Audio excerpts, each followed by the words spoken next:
Bonjour à tous, bienvenue dans cette nouvelle vidéo. Qu'est-ce que ça peut être? Oh, et oui, j'en ai trouvé. Je sais, c'est hyper rare. Donc ça s'appelle comment ça? C'est Cherry Blossom. Évidemment, on va commencer la vidéo, hein. Je vous fais juste une petite intro. Donc ce petit chocolat, en fait, apparemment, n'est plus produit au Québec, ça, Canada? Et ça faisait longtemps qu'on voulait goûter. Évidemment, j'attends que l'usine ferme pour goûter des chocolats.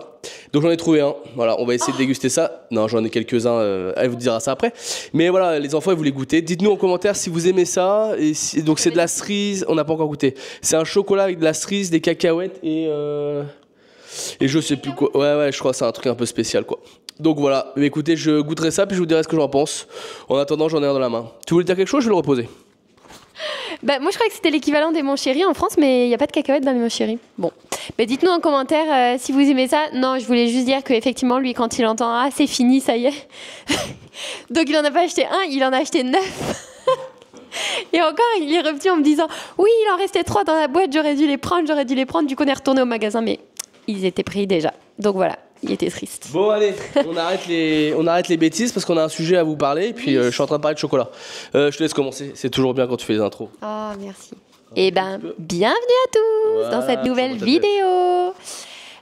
Effectivement, aujourd'hui, on voulait aborder un sujet parce qu'en fait, c'est vrai qu'avec tout ce qui se passe en ce moment, tout ce qui se passe aux États-Unis, tout ce qui se passe avec l'immigration, voilà, ça fait surtout ça. Ça fait quelques vidéos déjà qu'on vous parle de ça. Tout ce qui change, je reçois quand même beaucoup et de plus en plus, que ce soit sur YouTube ou Instagram, la question est-ce que il me pousse discrètement. La question, en plus c'était le moment fatidique de la vidéo. Insupportable, vas-y. La question, est-ce que ça vaut encore le coup de venir s'installer au Canada, au Québec? Est-ce que c'est vraiment bien? Et puis pourquoi vous restez là-bas?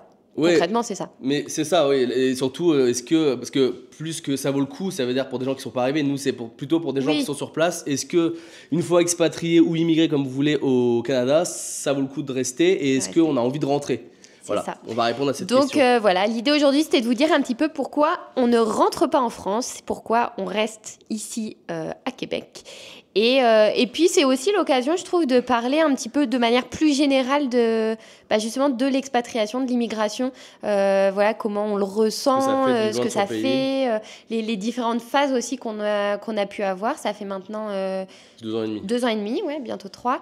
Et voilà, de pouvoir vous repartager tout ça. Et puis, comme d'habitude, n'hésitez pas aussi à partager vos propres expériences, parce que c'est toujours super intéressant. Je savais comment j'ai fini. Donc elle a raison, pour se remettre un peu dans le contexte, c'est vrai que ça fait maintenant 2 ans et demi, là on s'approche de la 3e année, ça passe vite. Bon après vous avez déjà fait un petit récap, mais pour ceux qui arriveraient sur la chaîne, on est arrivé ici en juillet 2022. On a fait en tout 1 an et demi, et puis on est parti 5 mois en voyage autour du monde, de juin 2024 à décembre 2024. Donc on a fait une petite pause de 5 mois, mais globalement on était ici quand même un petit moment pour avoir un certain recul sur ce qu'on ressent et ce qu'on a vécu ici. Ouais. Alors déjà, il y a quelque chose qui est assez intéressant, c'est qu'au bout d'un certain temps, on n'est plus dans une sorte d'expatriation. Enfin, mentalement, je veux dire, on est en fait arrivé dans son propre pays. C'est-à-dire que ça fait longtemps que vous êtes installés, on a nos habitudes, on a notre cercle d'amis. On a les enfants, pour eux, c'est devenu leur pays. Ils ont fait presque autant ici qu'en France, pour te dire. Ouais, même presque plus. Donc en fait, déjà, il y a un gros décalage, c'est-à-dire que quand on arrive au bout de 6 mois, on peut parler d'un peu de ressenti, de manque, etc., parce qu'effectivement, c'est tout récent. Mais plus le temps passe, plus en fait, vous vous sentez presque plus dans votre pays, dans le nouveau pays dans lequel vous êtes, que dans l'ancien. C'est pour ça que la question, entre guillemets, de retour...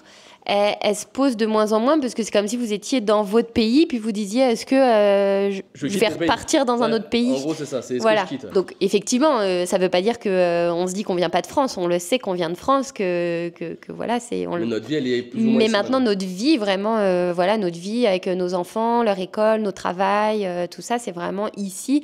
Donc c'est vrai que par exemple à la fin du voyage on nous avait beaucoup demandé est-ce qu'après vous rentrez en France, on leur a dit ben non on rentre on rentre chez nous quoi. Donc là si je comprends bien on a commencé la vidéo, on a déjà répondu à la question. Vous pouvez partir, c'est terminé. Mais non, ils le savent qu'on reste là. On a dit qu'on allait expliquer pourquoi. Ah oui, pourquoi on reste, c'est ça. Donc voilà, donc effectivement, c'est une des choses qui fait que, et c'est une des étapes, on va dire, de l'expatriation. Je pense qu'elle arrive plus ou moins tôt. T'as faim? C'est ça qui est midi. Plus ou moins tôt, selon les personnes. Il y a des personnes qui vont mettre beaucoup plus de temps, je pense. Comment ça fonctionne. Il y a la lune de miel, ouais, etc. Il y a vraiment différentes phases. Il y a, Moi, je l'ai pas trouvé, la lune de miel. Normalement, pour les gens normaux, quand on arrive, effectivement, il y a une petite sorte de lune de miel. Tout est beau, tout est rose. Voilà, tout est beau, c'est un peu l'euphorie. Moi, je l'ai assez eu, d'autant qu'on avait fait en sorte que ça soit vraiment comme des vacances. Pendant les 2 premières semaines, on est arrivé, on a pris un Airbnb, on a logé proche du Vieux-Québec. On a fait vraiment des choses pour découvrir la ville avant vraiment de s'installer dans un appartement et que là, on est plus le côté un petit peu, retour à la réalité, quoi. Bah non, surtout à la routine. Oui, à la routine. Au début, c'était plus des vacances. C'est ça. Bon, après, moi, j'ai repris le travail au bout de 2 semaines, ça a donc été vite, les vacances. fallait se remettre dans le bain. Mais effectivement, moi, il y avait cette première phase lune de miel. Je dis d'abord moi, et après tu dis toi. Vas-y. Après, c'est vrai qu'il y a une phase un peu plus de blues. C'est parti. Ouais, j'ai envie de dire que ça part de très haut, puis ça descend à très bas. Un peu de blues, voilà, on commence à se dire, il y a des doutes aussi, parce que bon, c'est pas rien, on a déménagé toute notre vie, on a déménagé nos enfants, est-ce qu'on a fait le bon choix, est-ce qu'on va pas regretter, en fait c'était cool un mois, mais peut-être ça va pas nous plaire, voilà, on se pose pas mal de questions, on commence à manquer un petit peu de la famille, des amis, de la France, puis on s'en est pas encore fait ici, on va en parler. Donc voilà, il y a quand même une phase un petit peu basse. Et puis après, en fait, ça remonte et puis ça se stabilise. Parce que, comme on vient de le dire, finalement, après l'euphorie, il y a le fait que juste on retourne à une vie normale. On commence à vraiment prendre nos marques, appréhender le pays. Puis petit à petit, ça devient notre pays. Connaître les coutumes, la culture. Voilà, apprendre à connaître les gens. Puis petit à petit, vous faites des amis, tout ça. Donc ça efface un petit peu... les côtés négatifs qu'on a pu avoir avant et puis voilà, après c'est vrai que c'est ce qu'on disait tout à l'heure, c'est là où en fait ça change complètement quand ça fait un certain nombre d'années que vous êtes dans votre nouveau pays, c'est que vous voyez plus du tout la chose de la même manière que du début où vous posez la question est-ce que ça me plaît pas, est-ce que en fait c'est comme si alors une fois qu'on a franchi un certain cap, effectivement il y a des gens au bout d'un an qui ont envie de retourner dans leur pays parce que ça leur convient pas, mais en tout cas si vous avez passé ce cap là et que vous êtes toujours bien, c'est comme elle dit tout à l'heure, vous êtes presque chez vous. Quand je dis chez vous, ça veut dire que c'est comme si vous posiez la question est-ce que j'ai envie de quitter l'endroit où je vis, où je suis bien, donc on se pose beaucoup moins la question et on l'apprend plus du tout de la même manière. Par contre là on va après aborder le sujet de pourquoi on rentre pas, parce que effectivement, il y a des choses qui nous conviennent plus là-bas et qui nous plaisent plus ici. C'est ce qui fait qu'on reste. Ça n'empêche pas qu'il y a des manques liés, à l'éloignement de la famille, des amis, de la France, de nos habitudes de là-bas. Parce que bon, faut pas oublier, on arrive à 30 ans. Vous avez quand même 30 ans de vie derrière vous dans un pays et c'est sûr qu'il faut s'acclimater à sa nouvelle culture et on peut pas non plus faire comme si ça n'avait pas existé. Donc au fond, on reste français. Je pense que ça changera jamais. Mais on est devenu en quelque sorte un peu des Québécois dans notre quotidien, ça fait partie de nous aussi maintenant, quoi. Voilà. Après, je précise juste que ça dépend aussi de l'état d'esprit avec lequel vous venez. On connaît des personnes qui viennent vraiment en se disant je veux rester 1 an, 2 ans, même parfois 5 ans, 10 ans, mais en sachant qu'ils ne feront pas toute leur vie ici. Et puis je pense que du coup, psychologiquement, quand on sait ça, on vit aussi son expérience à sa manière. Nous, on ne s'est pas mis de date de retour ou de date de départ. Bon, nous, on était quand même partis, on s'est dit c'est définitif. Oui, voilà, c'est ce que je dis. Mais du coup, c'est presque angoissant. Alors, ça peut être un peu angoissant, mais en tout cas, on savait qu'on n'allait pas retourner en France. Du coup, psychologiquement, on se met peut-être plus rapidement dans une routine où on fait en sorte, en tout cas, que ça marche parce que c'était le projet et puis qu'on a tout fait pour et puis que voilà. Du coup, on se met une pression, c'est ce que je disais. On se met aussi une petite pression. Voilà. Ouais. Parce qu'on a peur que ça fonctionne pas. Ou à la limite, on culpabilise de se dire on a fait tout ça et en fait, si ça marche pas, ça sera un échec. Donc au début, on a un peu cette pression. Le temps passe, on se dit on va laisser voir si ça fonctionne. Surtout qu'en plus, nous, on était dans des démarches avec des papiers pour obtenir la résidence permanente. Ce qui fait que ça met aussi beaucoup de pression sur les épaules au début.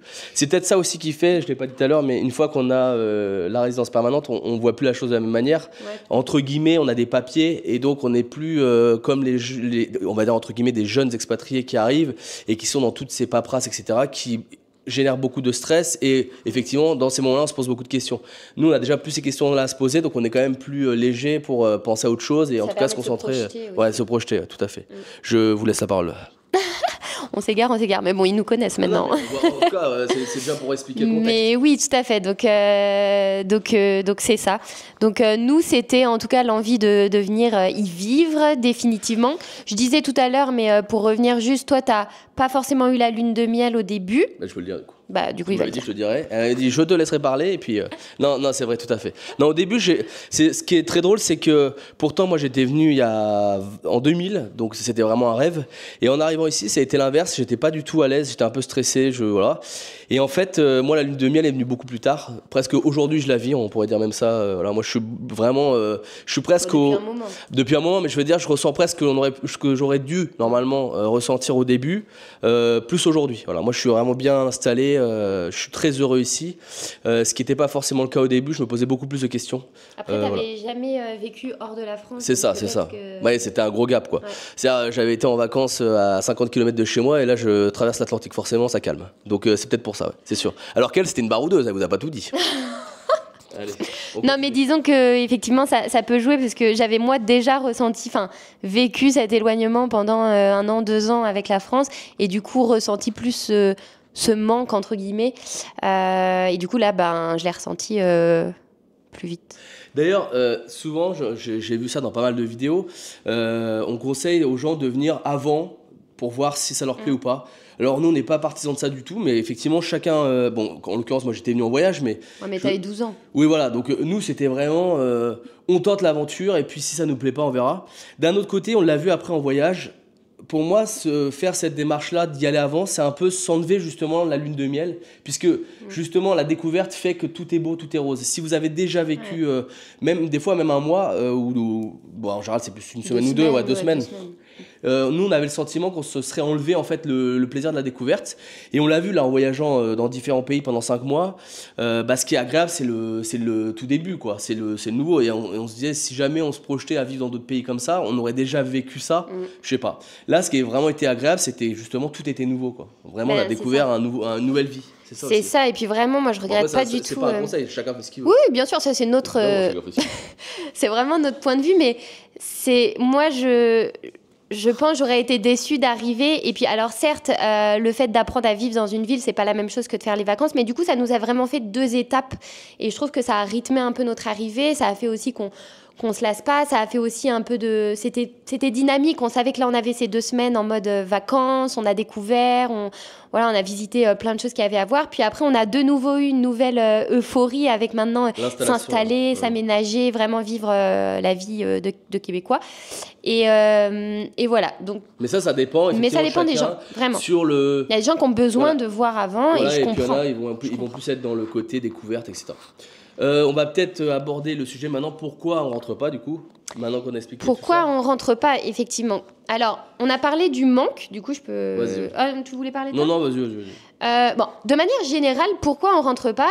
Je veux juste quand même rappeler, et je sais que je le fais souvent dans les vidéos, mais je le reprécise, le Canada, c'est pas un Eldorado, tout n'est pas rose ailleurs, c'est pas parce qu'on n'est pas bien en France ou dans son pays que c'est parfaitement mieux à côté. Ça dépend vraiment de ce que vous avez envie, de vos priorités et de ce qui est important pour vous dans votre vie. Exactement. Aujourd'hui, évidemment qu'il y a des points négatifs au Canada, ça serait mentir que de dire tout est parfait, c'est le meilleur pays du monde. Si on y est, forcément, c'est que nous, on pense qu'en tout cas, c'est le meilleur pays pour nous, parce que ça nous convient sur plein d'aspects.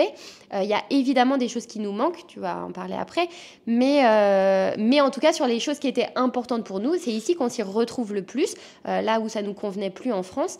Et voilà, et pour ça, on partira pas. Exactement.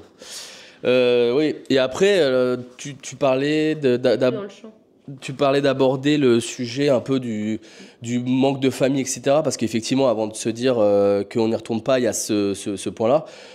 Ça dépend encore une fois de chacun. On l'avait dit ça dans une vidéo qu'on avait fait, là, le bilan, il y a 1 an. Ça dépend vraiment de vos liens avec la famille, mais qu'ils soient bons ou mauvais, dans tous les cas, ça dépend si vous gérez bien la distance avec eux. Il y a des gens en France qui se voient très peu, mais qui ont des très très bons rapports. Donc c'est pas qu'une question de lien dans le sens où on s'entend ou pas, c'est plus une question de si vous voyez régulièrement ou pas. Il y a des gens, je sais, qui habitent en général juste à côté, ils se voient tous les week-ends. Alors voilà, et qui ont besoin. C'est sûr que là, le changement il va être radical parce que vous vous retrouvez à plus rien. On ne peut pas se voir tous les week-ends ici, c'est sûr, il faudrait prendre l'avion, c'est un peu compliqué. Donc ça va jouer si vous voyez, par exemple, je sais pas, en France, vous voyez une fois tous les 3-4 mois. Bon, déjà, il y a une sorte de distance qui s'est déjà installée dans le pays où vous vivez avec votre famille. Donc, vous avez moins ce problème de vous dire on va être loin, on va pas se voir. Après, le lien s'entretient avec le téléphone, etc. Évidemment. Mais surtout, ce qui est intéressant pour la famille, c'est que, en fait, il y a le lien du sang. Alors, il y a des gens qui y croient ou pas. Il y a des gens qui vont dire on peut se créer sa famille à côté si on a eu de mauvais rapports. Mais moi, je pense quand même que la famille, en fait, ça reste la famille. Et peu importe que vous partiez à l'autre bout du monde ou pas, les rapports changent pas. Alors, c'est sûr, vous êtes moins dans le quotidien des gens. Ça, on sent qu'il y a quand même une sorte d'éloignement à ce niveau-là. On n'est pas au courant de tout ce qui se passe dans la vie de chacun. Mais ça ne change absolument pas le fait que quand vous appelez, il n'y a pas du tout une distance qui s'est mise en place. Là où je trouve qu'avec les amis, peut-être toi t'en parleras si tu veux, nous on a eu beaucoup de gens avant de partir qui nous ont dit promis, on arrive dans 6 mois et on les a jamais vus, on les attend toujours. Donc non, mais chacun est dans sa vie. Non, mais c'est pas un reproche dans ce sens-là, c'est un reproche de le dire parce que moi je me doutais bien qu'en partant loin, ça allait être compliqué de garder vraiment un lien fort. Et pour autant, comme je disais, il y a des gens qui vont considérer les amis comme la famille et ça peut être très très solide. Donc ça c'est chacun son appréciation. Mais dans notre cas, en tout cas les amis, très vite ça s'est un peu dissipé. Et puis, comme on dit, on s'est fait plutôt notre réseau ici. On s'est refait une deuxième vie avec les amis ici. Et ceux de la France, on les a un petit peu perdus de vue, quoi. Après, on n'est pas, on n'a jamais eu non plus des dizaines et des dizaines d'amis. Oui. Mais après, c'est pas le quarterback du lycée. C'est sûr, on va peut-être pas s'écrire tous les jours. Par contre, on a quand même des personnes avec qui on sait très bien que si demain on s'appelle, on peut passer 1 heure au téléphone, même si c'est une fois tous les 6 mois ou pour l'anniversaire ou voilà. On sera toujours heureux d'avoir des nouvelles, mais effectivement, on n'est plus, on n'est plus dans la vie du quotidien. Effectivement, juste pour rebondir sur la famille, je voudrais juste préciser un truc parce que c'est quand même quelque chose qu'on voit beaucoup chez les Français là qui arrivent, juste de faire, moi je dis toujours parce que moi je me place beaucoup par rapport aux enfants en tant que famille, et la chose qu'on rencontre le plus souvent, c'est des gens qui avaient l'habitude que les grands-parents gardent ou que la famille garde les enfants, et ça c'est un des points, mais vraiment parce que ça peut paraître un détail, mais c'est pas un détail quand on est à l'autre bout du monde et qu'on a personne pour garder ses enfants, et que en fait vous passez d'un monde où vous avez l'habitude de sortir, de vous faire d'avoir du soutien, ou même de pouvoir sortir à deux ou avec des amis, je ne sais pas, de pouvoir faire garder ou pendant les vacances ou peu importe, et qu'ici vous ne l'avez plus. Et je sais que ça peut peser beaucoup. Nous, c'est pas le cas parce qu'on n'a jamais eu. Pas pour diverses raisons. On s'est toujours débrouillé. Mais par contre, après, sur du long terme, tu peux te prendre une nounou, etc. Bien sûr, évidemment. Mais au début, en tout cas... Je parle pour les gens ou même que leurs enfants ont l'habitude de voir les grands-parents, les oncles, etc. Parce que nous, ça peut être différent si on a l'habitude de ne pas voir ses parents ou ses frères et sœurs à notre âge tous les week-ends. Mais voilà, il y a des gens qui le vivent plus mal par rapport aux enfants. Mais non, pour les amis, j'ai rien de plus à rajouter. Là, je pense que c'est assez... C'est ça, en fait. Après, encore une fois, ça dépend des personnalités de chacun. Il y a des gens qui ont des groupes d'amis très forts, très soudés. Puis, du coup, c'est quand même assez difficile. Parce que là, dans la vidéo, on axe vraiment sur les rapports que vous aviez avec vos amis avant de partir, pas des nouveaux amis que vous faites sur place. Encore moins de se dire, est-ce qu'on a rencontré des Québécois, etc. Là, c'est vraiment, vous partez d'un pays et les amis que vous aviez dans ce pays-là, est-ce que vous arrivez à garder un contact sur du long terme, etc. Bon, c'est pas forcément évident. Et puis, ça dépend de chacun. C'est ça. Ça, je pense que c'est ça. C'est pas mal ça pour les liens. En tout cas, le manque, on va dire, de gens. C'est ça. Qui pourrait, en tout cas, être un... Je pense qu'il pourrait donner envie de rentrer en France, pour certains. Oui. Et d'ailleurs, on avait une personne qui était avec ses enfants dans la même école que les nôtres, enfin sa fille. Et en fait, donc elle avait prévu de rester assez longtemps. Et en fait, au bout de 6 mois, au bout de 6 mois déjà, elle disait, je sais que c'est pas possible. Et puis elle est rentrée l'été d'après, quoi. Ça, c'était très rapide parce que justement, elle vivait très mal l'éloignement des amis, de la famille, etc. Donc c'est Mais ça rejoint ce qu'on disait finalement, c'est de pas avoir peur de se dire, c'est pas parce qu'on lâche tout et qu'on se dit ça y est, je vais vivre au Canada que on peut pas dire finalement ça a pas marché, puis au moins elle regrettait pas d'avoir essayé, et puis elle s'était toujours dit qu'elle le ferait, et puis elle l'a fait. Ouais, je suis plus partisane des remords que des regrets, donc waouh, c'est magnifique. c'est beau. Sinon, d'un autre point de vue, manque, puisqu'on parle manque, évidemment, il y a le classique manque de la nourriture. Oui, c'est pas un mythe. Ça manque. Après, c'est comme tout. Est-ce que vous faites votre vie en fonction de la nourriture, même si on adore manger? Il me regarde avec des yeux. Non. C'est rapport à ce que je disais tout à l'heure, d'un point de vue des priorités, forcément, quand on choisit. C'en est pas une. Même si c'est quand même, c'est pas un petit détail, parce que c'est quand même le quotidien, la nourriture, et voilà. Je veux dire, on mange pas mal ici. Alors c'est sûr, il y a des choses qui manquent, mais je veux dire, pas de quoi. Même on mange différemment. Voilà, on mange différemment, on s'adapte, et puis pas de quoi faire que ça nous fasse rentrer en France. Non, c'est sûr. Et puis après, la nourriture, c'est pareil, c'est propre. Quand vous avez mangé la même chose pendant 30 ans, il faut s'habituer à manger autrement. Donc, pareil, le Québécois qui irait en France là, pour s'installer, je pense que pour lui, ce serait aussi compliqué parce qu'il a peut-être des habitudes alimentaires. Et là, il faut s'y retrouver. Au début, c'est un peu compliqué. Mais c'est sûr que c'est absolument pas un frein à notre vie ici, quoi. Donc maintenant, on va parler, parce que... Combien 20 minutes à parler de leur vie. On va parler de pourquoi on rentre pas en France. Alors, il y a un sujet quand même qui est assez important. Qui revient quand même. Qui revient régulièrement avec beaucoup de gens quand on en parle, c'est la sécurité en France. Alors, quand je dis la sécurité, c'est le fait de se dire que vous pouvez sortir à n'importe quelle heure de la journée, du soir, en famille ou une femme seule. Et ici, vous êtes dans un pays où vous ne faites jamais embêter, quoi. Clairement, on peut dire ça comme ça. Ouais. Voilà, puis au-delà de sortir, je pense que c'est vraiment une bienveillance générale. Là, oui, on n'est pas conditionné. Oui, c'est même bienveillance en termes de sécurité, mais c'est ça, quand vous êtes avec des enfants, en famille, nous, c'est principalement pour ça, hein, c'est pour pouvoir offrir à nos enfants un cadre de vie où ils sentent qu'ils sont bien, que voilà, ils peuvent être au parc tranquille. Nous, on est rassurés. Enfin, voilà. Je pense que du coup, plus on est serein au quotidien, mieux la famille est, mieux... Je sais pas si c'est très français, mais les enfants grandissent forcément bien et mieux dans une atmosphère où ils voient leurs parents qui sont tranquilles. Exactement. Et en fait, c'est quand on quitte la France et qu'on va vivre dans des pays justement où ça se passe bien, qu'on s'aperçoit que c'était pas normal de vivre comme ça. Parce qu'en France, quand je dis qu'on est conditionné, on va toujours faire attention à ses affaires. Quand une femme sort toute seule le soir, elle fait attention. Elle sort pas elle sort pas trop toute seule le soir, de moins en moins. Elle fait attention de ne pas être suivie, etc. Et tout ça fait que, où on va boire un café, vous n'allez pas laisser votre portable sur la table parce que vous ne savez jamais si quelqu'un passe et le prend. Enfin, c'est des choses qui paraissent un peu bête, mais à vivre au quotidien, de vivre en permanence dans est-ce qu'il faut que je fasse attention, c'est désagréable. Là, l'avantage ici, quand je disais la sécurité, c'est que quand vous enlevez ce poids-là, déjà, vous êtes quand même beaucoup plus détendu pour tout ce qu'on peut faire à côté, quoi. C'est-à-dire, toutes les sorties qu'on va faire, c'est toujours, on y va, le sourire aux lèvres, on n'est pas en train de se poser des questions sur comment il faut qu'on s'organise pour pas que ça se passe mal. Non, quoi. C'est clair. Et puis ça se dégrade, la France, donc c'est sûr que ça va pas en s'arrangeant. Moi, je rappelle qu'on vivait en région parisienne, hein, pour aussi resituer le contexte. Mais voilà, forcément, nous, on arrivait à un stade où on n'était plus bien là où on était. Puis voilà, ça devenait un enjeu. On se disait que c'était dommage, ça nous empêchait même de faire des activités, des choses qu'on avait envie. Et aujourd'hui, ici, on se prive pas. On n'a pas, jamais on s'est dit non, là, on va pas aller là parce qu'on le sent pas trop ou quoi que ce soit. Donc ça, c'est vraiment, c'est un des gros points positifs. J'ai un argument. Il a un argument. Non, parce que je pensais à ça. Mais du coup, ça n'a rien à voir. Alors, finis si tu voulais dire un truc. Ce que j'aime vraiment beaucoup ici et ce qui fait que j'aimerais pas rentrer en France, c'est il y a une certaine rigueur. Il y a une certaine... les Québécois, de manière générale, aiment bien les règles, enfin le respect des règles. Et il y a une sorte, comme on pourrait dire, de discipline, comment tu pourrais dire le terme. Voilà, qu'en France, on n'a pas, mais on est connu pour ça. Les Français sont bordéliques, c'est toujours un peu le... Non, mais si, le terme, c'est ça. On est latin. Ouais, voilà, il y a un côté un peu désorganisé, il y a un côté un peu, plus latin. Moi, j'aime le côté plus rigoureux d'ici. Qui fait notre charme. D'ailleurs, on parlait même la dernière fois, on parlait de l'architecture. Et si vous prenez une ville française, vous allez voir les rues, c'est dans tous les sens. Ici, c'est très carré. Et moi, c'est le genre de choses qui me plaît. Mais voilà. Là-dessus, on n'est pas d'accord. Non, mais c'est ça, c'est plus à l'américaine. Et par exemple, ça me correspond plus. Et pareil, le côté très respectueux des règles. Les Québécois, quand vous faites la file, si vous passez à côté, ils vont vous le dire. Donc, de manière plutôt gentille en général, mais ils vont vous dire qu'il y a une règle à respecter. Si tout le monde fait la file, c'est pas pour rien. Ça, pour moi, c'est important. Et ce genre de choses en France, où c'est un ça peu... s'est perdu.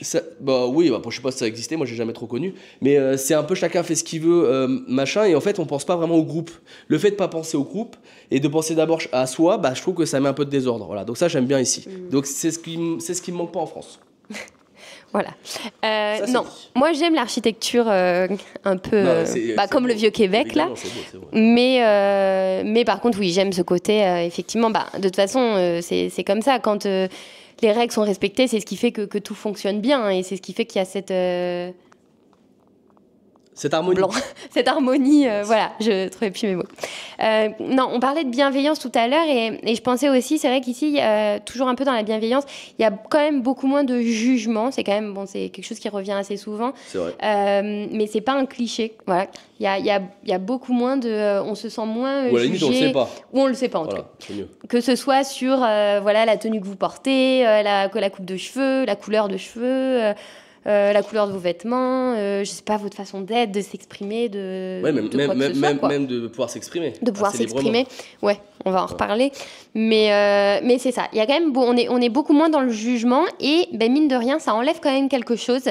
C'est ça fait qu'on est plus serein au quotidien et puis ça rejoint ce que je disais tout à l'heure, plus serein, mieux, plus agréable, etc. C'est un cercle vertueux. Exactement.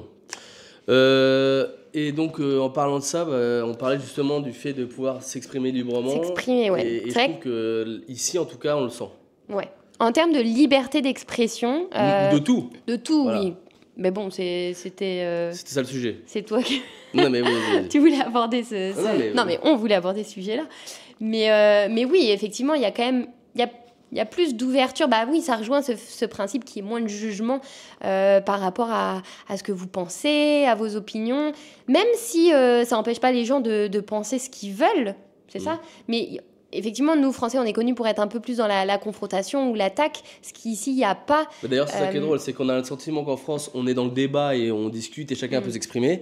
Or, j'ai le sentiment, et on reproche souvent aux Québécois d'être moins là-dedans, d'être dans une discussion plus, comment on appelle ça, superficielle.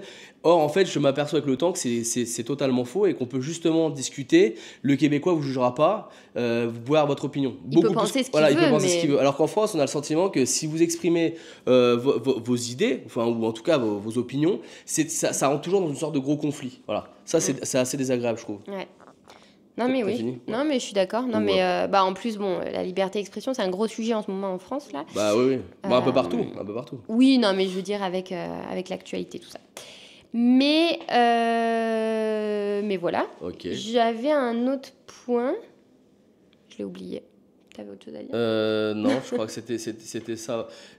Alors après, c'est sûr que en termes d'opportunités, si on parle en termes d'opportunités professionnelles, il y a tout un tas d'autres choses qui rentrent en compte. Ouais. C'est pas forcément. Là, on voulait plus axer sur un comment on appelle ça, le côté peut-être plus psychologique de l'expatriation, moins financière. C'est surtout ce qu'on ressent, quoi. C'était aussi pour vous dire pourquoi, comme je le disais, c'était nos priorités et puis combien elles pèsent dans la balance. Alors évidemment, il y a tout l'aspect opportunité, tout ça, mais j'ai envie de dire, c'est pas ça qui a fait qu'on est venu et qu'on reste. Voilà, l'idée, c'était pas de dire tous les points positifs, parce qu'évidemment, il y a des points positifs au Canada, mais vraiment ce qui fait. Et puis, nous, les aspects qu'on a évoqués, en l'occurrence, c'est notre priorité. Et du coup, aujourd'hui, c'est ce qui fait que on va préférer ça. Ça prend le dessus sur les autres choses, en tout cas. Après, c'est vrai que de manière générale, notre quotidien est quand même plus sympa, plus cool de par le fait que on finit plus tôt, l'école finit plus tôt, on a l'impression de passer plus de temps avec nos enfants, du temps de qualité. Ça aussi, effectivement, c'est la qualité de vie n'était pas du tout la même. La qualité de vie. Alors, pas la qualité de vie... Aujourd'hui, honnêtement, on peut plus dire le Canada, ça coûte moins cher, on est mieux payé. On parlait pas de financier. Voilà, là je parlais vraiment de la qualité en termes de temps passé avec ses enfants, de choses comme ça. Mais c'est ça. Mais c'est vraiment les points pour lesquels, nous aujourd'hui, on est bien ici. Et puis en tout cas on rentrera pas exactement, sachant que pour tout ce qui est financier, inflation, etc., on avait déjà parlé dans une autre vidéo, donc là c'était pas le propos. En dehors de ça, parce qu'il n'y a pas que ça, même si c'est le nerf de la guerre, l'argent, etc., mais nous on a vraiment un sentiment de bien-être en fait au quotidien, avec ses hauts et ses bas, comme elle disait, tout n'est pas parfait, mais globalement, moi je trouve qu'on est beaucoup plus épanoui, heureux. La vie est douce. La vie est beaucoup plus douce ici, depuis qu'on est ici que quand on était en France. Voilà, en France, même nous, on était devenus un peu aigris. Moi, je le sentais, le temps passait, et c'est très dommage quand vous avez des enfants en plus, parce que vous transmettez un peu cet état d'esprit. Ouais. Forcément, si les parents sont souriants, les enfants le sont. Si les parents sont heureux, les enfants le sont, et ça joue beaucoup sur votre morale et le moral de votre famille. Donc ça, c'est aussi ce qui fait qu'on n'a pas du tout envie de retourner dans un pays où aujourd'hui, en plus, quand on le voit de l'extérieur, c'est encore pire que quand on y était, j'ai l'impression. On voit que tout se dégrade, et dans tous les sens. Hein. C'est-à-dire que, après, je sais pas pour les Québécois si vous regardez un peu l'actualité en France, mais c'est assez dramatique, quoi. Donc, il n'y a pas que en France. Hein. Non, mais, oui, mais nous on est français. Oui. Je parlerais d'un autre pays si j'étais dans un autre pays. Mais c'est vrai que tout ça, ça donne pas envie. Et effectivement, le Canada, et le Québec surtout aussi, a son lot de problèmes. Hein, on n'est pas épargné. Mais si on pèse le pour et le contre, honnêtement, on est quand même beaucoup mieux lotis ici aujourd'hui. Ouais. Voilà. Alors, je pense que aussi, et ça c'est un choix que pour le coup on regrette pas du tout, c'est d'être venu dans la ville de Québec. Oui, ça joue beaucoup. Ouais. Je veux pas parler sans savoir parce qu'on n'a pas vécu à Montréal, mais en plus venant de Paris, nous on voulait vraiment aller, sans aller dans un tout petit village, mais voilà, retrouver une ambiance plus familiale. Et je pense que ça joue aussi, tu sais, qu'il n'y ait pas de métro, qu'il n'y ait pas... voilà, on est quand même dans une ville... grande et petite, à taille humaine, qui est familiale, il y a beaucoup de familles, on s'y retrouve bien, et ça joue beaucoup aussi sur la qualité. Après, je pense quand même en termes d'expérience, vivre à Québec et Montréal, c'est pas du tout la même chose, parce que Québec, pour moi, la ville de Québec, c'est plus le Québec.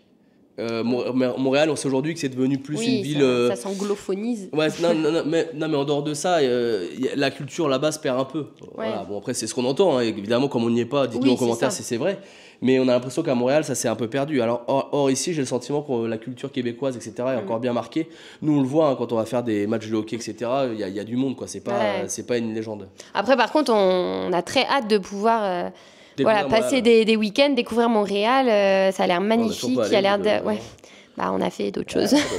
Il y a l'air d'y avoir plein de choses à faire, donc oui, à découvrir. Mais en tout cas, pour nous, encore une fois, c'est vraiment notre expérience. À vivre, je pense que ça nous aurait peut-être moins correspondu. Oui, et ça va, je pense, jouer aussi beaucoup sur du long terme si vous avez fait le mauvais choix. Alors quand je dis le mauvais choix, c'est-à-dire, comme elle disait tout à l'heure, si par exemple vous êtes un citadin, vous venez d'une grande ville et que puis d'un coup vous vous lancez dans un projet, dans un tout petit village un peu perdu, ça peut être très difficile. Qui tout double. Voilà, ça peut être qui tout double. Soit vous découvrez une passion pour la nature, etc., et c'est génial, soit vous apercevez que c'est pas fait pour vous. Donc là, il y a l'éloignement plus la nouvelle vie qui peut être compliquée. Donc il faut aussi, je pense, peut-être pas se mettre trop de bâtons dans les roues, essayer de voir à peu près ce qui nous convient, parce que sinon l'expérience peut être très difficile.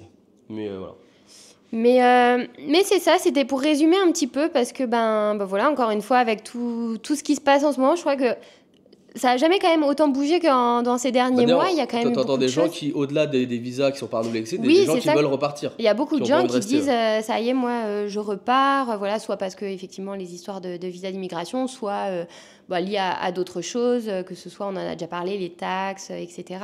Mais voilà, avec toutes ces situations qui bougent, la question nous a beaucoup été posée. Est-ce que vous allez rester? Est-ce que vous allez rentrer?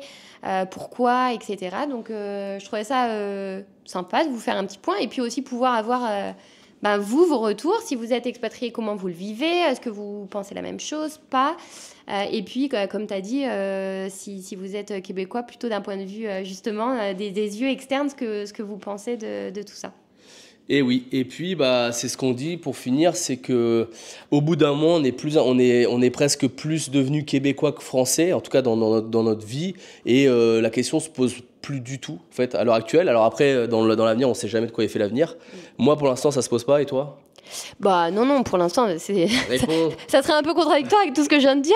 30 minutes de vidéo pour dire non, en fait, je rigole. Non, mais effectivement, on est plus québécois dans notre vie, on reste français. Vie, oui, voilà, on reste français, mais aujourd'hui, notre pays, notre pays, c'est le Québec.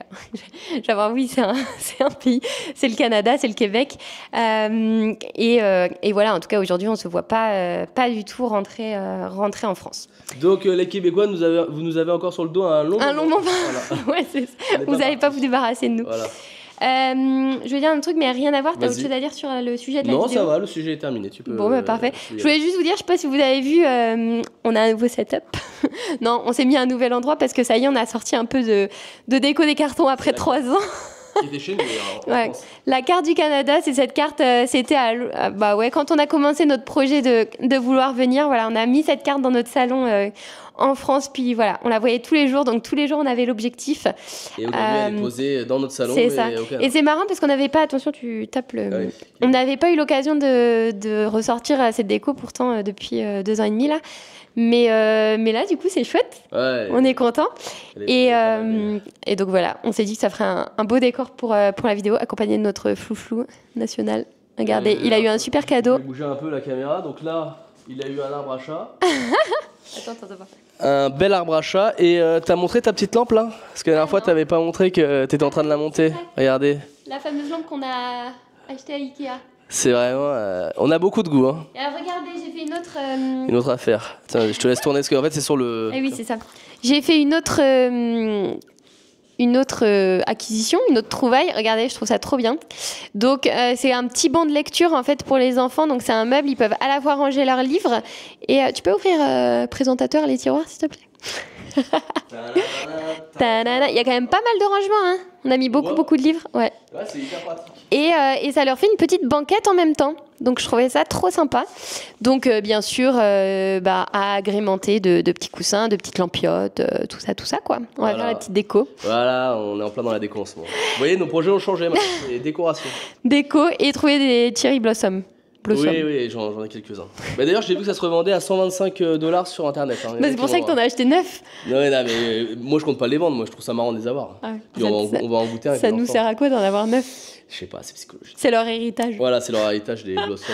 Pour dans 500 ans. Eh ben excellent, on a terminé, je pense. Non, je voulais rajouter, je voulais en profiter pour passer un gros bisou et un bonjour à Mamette et sa fille également. Si vous nous regardez, c'est un grand plaisir de partager tout ça avec vous. On espère que vous passez un bon moment tous les dimanches. En tout cas, nous, ça nous fait plaisir de savoir que ça vous plaît. C'est le plus important. De divertir, de partager, de rigoler, de passer du bon temps ensemble. C'est ça. En tout cas, on vous embrasse et merci à vous pour votre gentillesse, votre fidélité, votre présence, tout ça.